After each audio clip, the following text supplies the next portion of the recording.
eyes, look me in the face, tell me that you love me.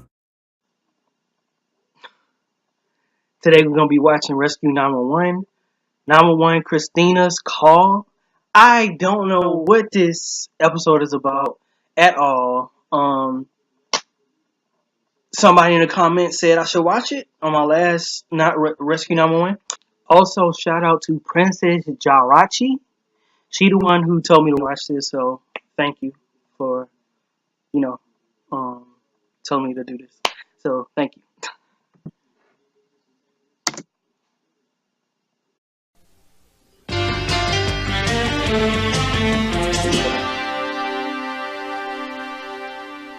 This story may be too intense for some viewers.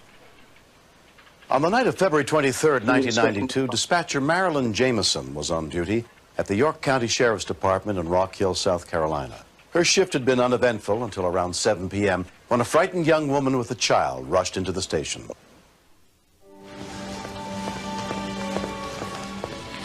Ma'am, you've got to help us.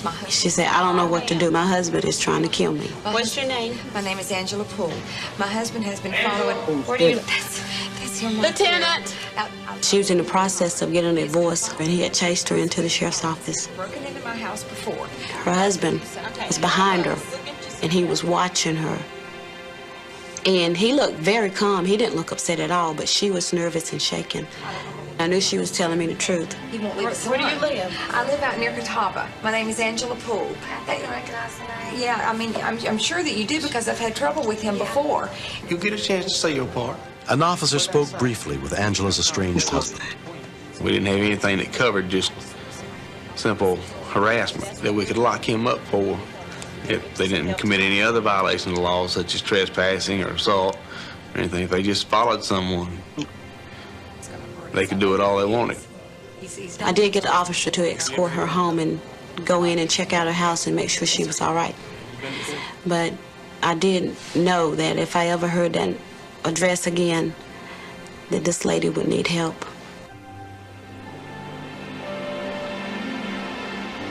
The next evening, Angela returned home from work with her 2 children from previous relationships, 4-year-old Daniel Michael and 7-year-old Christina. When we got home, my mama told us to go play. Y'all take those jackets off and put them in your room? Yes, ma'am. Or did these groceries put away? We went into my room, and Mama went down to her room, and then that's when it started.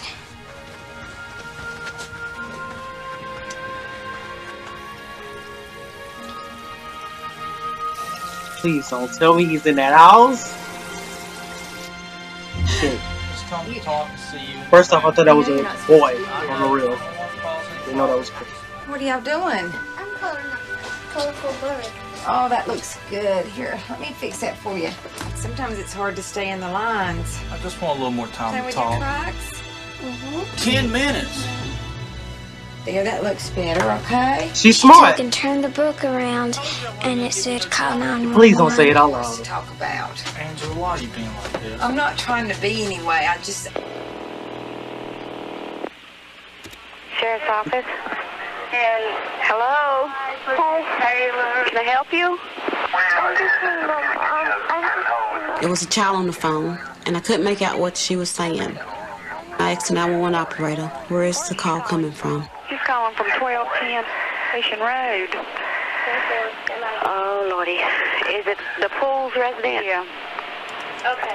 And then, what's your daddy doing? What's She already know. I don't know. I'm just down here, and my mama's don't know what's happening. Okay, we got to get an officer to 1210. Once we heard that location, it put up red flags. That little girl and her mother's in trouble. And I'd given her my word that I would get somebody there as quickly as possible. He haven't done nothing Lieutenant yet, Willis though. Gregory was 12 miles away when he was dispatched to the scene. Domestic abuse calls are probably the most dangerous calls that we go on because we're going into a situation that we never know what's going to happen. Can you tell me what's happening? Where's your mommy? Huh? Your mommy's in your room? Can I speak to your mommy? No. Let me speak to your mommy. Can your mommy come? I gotta hang up. No, don't hang up. Try to keep her on the phone. Hello? Yeah. Hello? Uh-huh. Who's speaking? Angela Paul.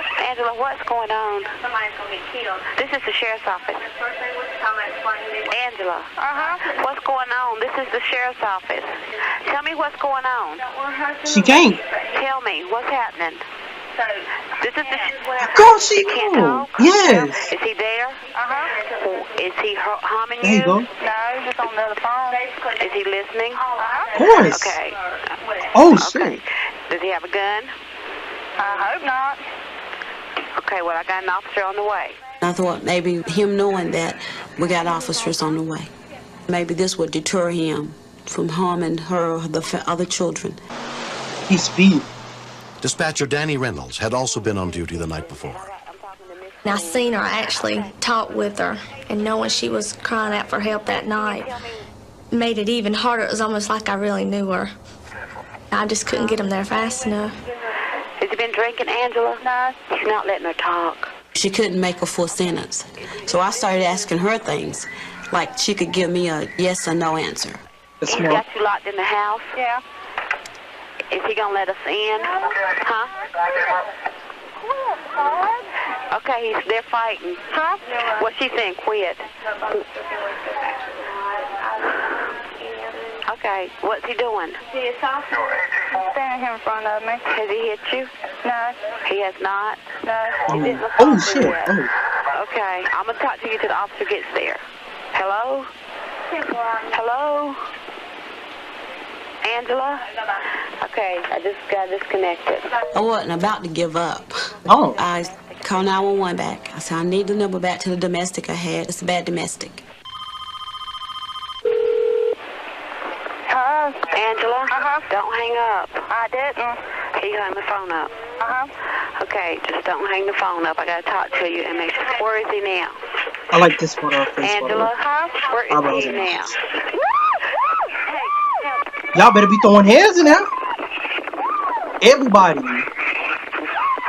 838. Disregard 824. It's getting pretty bad out there. The child's screaming. He is slow. Y'all jump in. Dang, he bumbling up.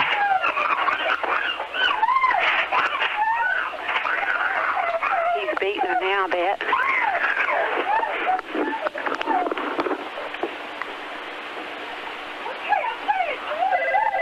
At the time that I heard all the screaming, it was coming from the child and Angela.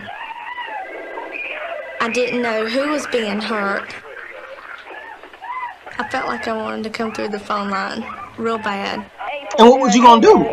That's what I wanted to know.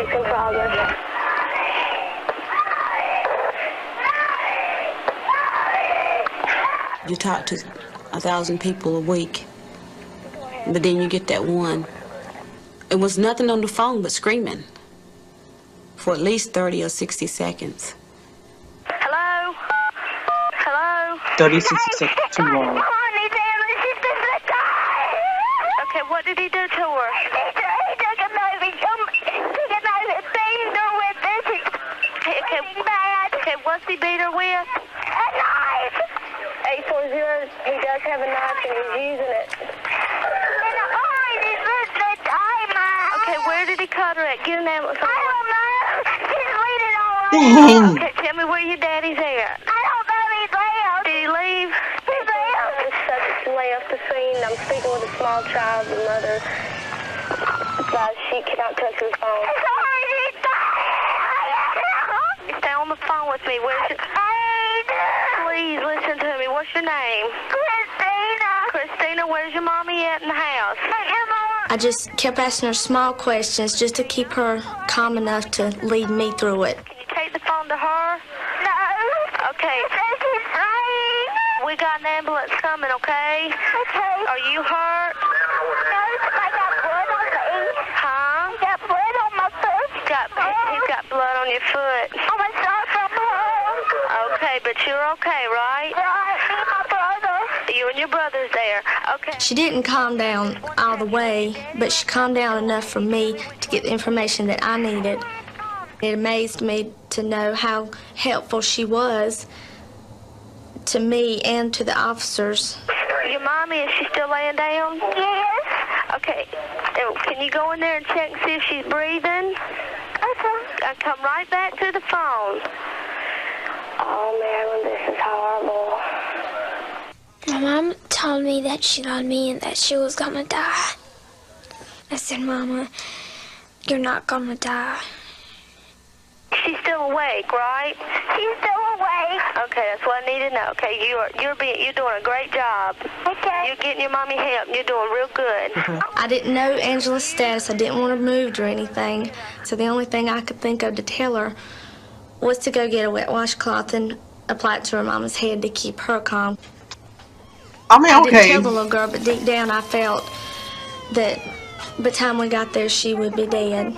They slow, man. You need to bring an ambulance, too. Come on. It took 16 minutes for Lieutenant Gregory and another officer to reach Angela's house. We didn't know for sure at that point whether the husband had left the scene. I had Dave Lily go to the right to clear that end of the residence, and I went to the left.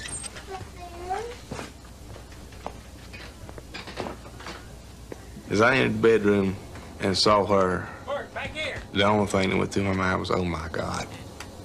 I could see 20 or 30 stab and cut wounds just from where I was, and all I could see was part of her left side.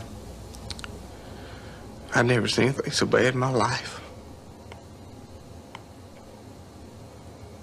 Oh my God. Okay, don't try to talk anymore, huh? We got help on the way. The sheer brutality of the attack was just unbelievable. Bert, get your kids out. All right. I've got a 6-year-old daughter and a 5-month-old son. And no child should have to face anything like that. I was trying to tell my brother, calm down, calm down.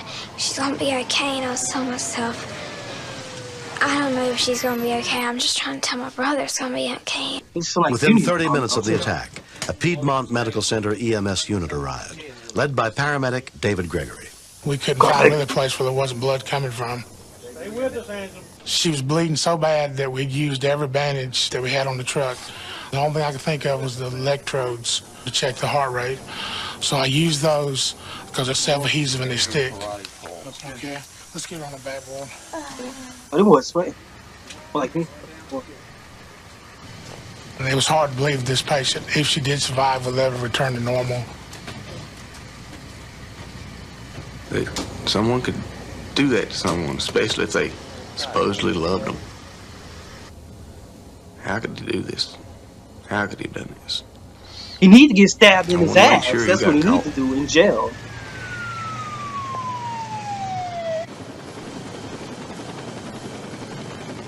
"25-year-old Angela was transported by MedCenter air helicopter to Carolinas Medical Center, where a trauma team was waiting for her, including Dr. Robert Monson.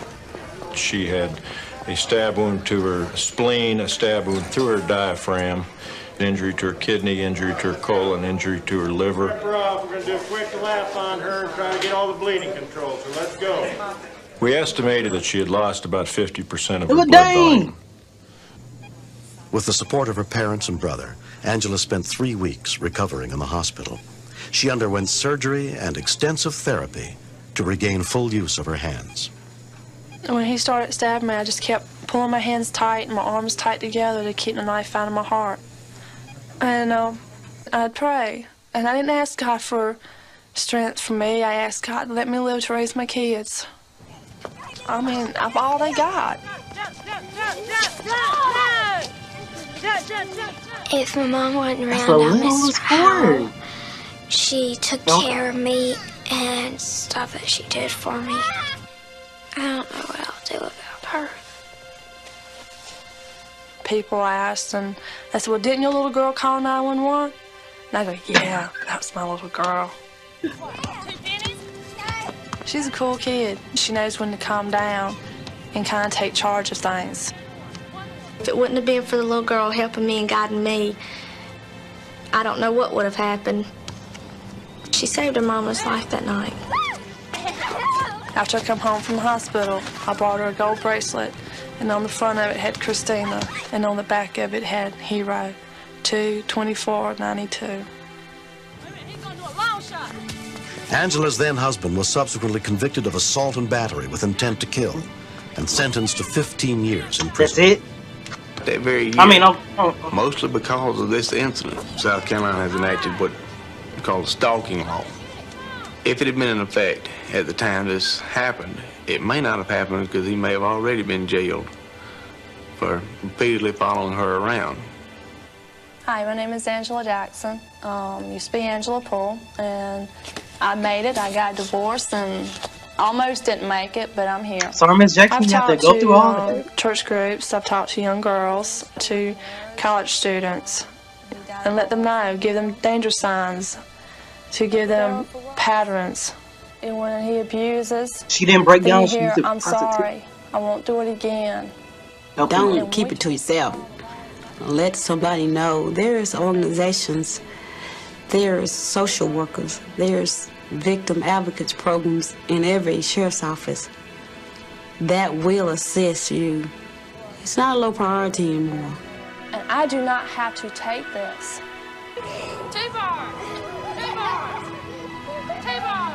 To all the people that saved my life, thank you from the bottom of my heart. I got another chance. And my reason could have been just my simple prayer. Let me live to raise my kids. She was like an inch away from being paralyzed, a half an inch away from her heart. That's a miracle. Angela has an angel watching over her. She does. Might be Christina.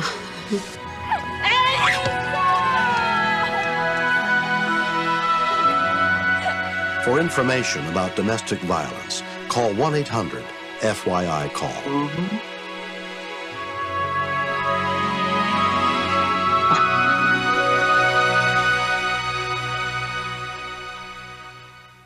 Man, that was a good one. Okay, it was so long that I was like, I don't know if it was getting dragged out in the beginning, but it turned out to be a good episode. Man, they should make more. Like, I know it's enough things going on in the world where they can make more episodes of this. This is a great idea for a show and be able to help people. Because some people said they got saved from watching previous episodes, and they said watching Rescue 911, that saved me. But anyway, that was a good episode, man. You know, I don't want him to die in jail, but I want him to get beat up in jail. Probably even raped. I'm just saying. I mean, I take that back. He shouldn't get raped. But I mean, if anybody were to get raped, why not him? I'm just saying. I don't condone rape. Obviously. Of course not. But, he need to get the fuck beaten out of him. He really do. He pissed me off. He a little bitch ass nigga. But anyway. You know, it's just a blessing that all of them, you know, everything's alright. You know, they safe now. So, yeah. Link to this video will be in the description down below. I think I said that before. So, yeah. Peace. Oh, like, comment, subscribe. Peace.